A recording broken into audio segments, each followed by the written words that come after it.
Hello mga kapuso, this is Patrick from Vision. Shoutout nga pala kay C13, kay Franz, kay Enzo, and also kay Sam, and naman sa akin. Shoutout yung sarili dito.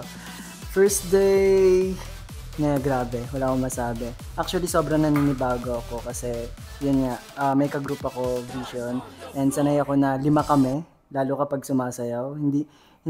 Though na-try ko naman siya before, na solo, na sumasayaw, pero kasi for 3 years, magpo-4 na kami ng Vision. Tapos, alam mo yun, sumasayaw kami together. So, yung katawan ko, kumbaga, sobrang naka-focus as 5 yung galaw dapat.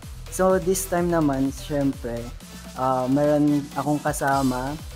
Tsaka, bago siya sa akin kasi naninibago rin ako kasi grabe yung mga artist na kasama ko. Sobrang bigatin. And sino ba naman ako dito? Sad boy.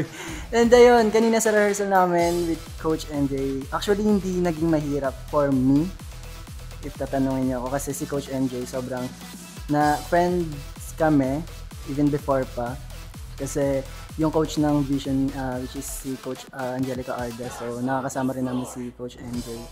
And nakakapag-banding din kami outside, so may pinagsama na kami, kaya nung work kanina, nung rehearsal, sobrang gaan lang, sobrang parang tropa lang kami nung tinuturo. Kaya na naglolokohan pa kami habang nung tinuturo, sabi ko, bilis bro, magturo, ganyan ka pala magturo, ganito, ganyan. Yun. Tapos yun, nakaka-catch up ko naman. And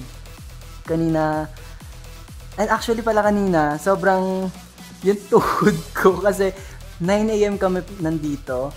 Tapos, sayaw lang kami ng sayaw, as in. Tapos, yung tuhod ko, like, namimitig na kanina. Kala nung under ko, nag-joke ako. Kasi, yung boses ko kanina parang nag-joke. Pero hindi. Sobrang umano talaga yung tuhod. Ewan ko kung nanibago ako sa mga choreo steps. Kasi, medyo magalaw na siya eh. Sobrang, so good. Ganun.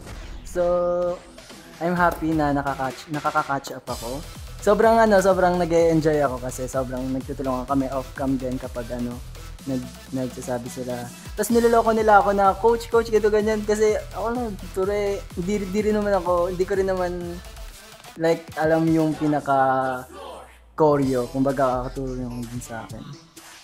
Feeling ko naman nabigay ko yung best ko kanina. Habang tumatagal mas nagle-level up step by the step. Tapos biglang sa success. Ayun.